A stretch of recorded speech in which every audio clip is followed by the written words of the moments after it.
At dahil wala pa tayong bakod na makakaladkad, bakit di na lang tayo magluto ng macaroni salad? At dahil ready na ang macaroni, para sa mga babaeng ang edad ay 40, na kapag natulog sa gabi ay amoy Armani, ngunit pagising sa umaga ay amoy pepperoni at mayroon pang chikinini. At syempre, ilagay na natin ang condensed na gatas para sa mga baklang mahilig sa matitigas, kaya ang musong ay minamanas at ang hininga ay amoy medyas. Syempre, huwag kalimutan ang mayonnaise.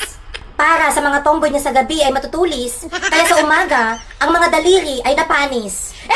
Charan! Para sa mga lalaking sutil na sa gabi ay mahilig mamisil-misil, ang bunganga ay punong-puno ng pangil, at ang hininga ay amoy ipil-ipil, fruit cocktail.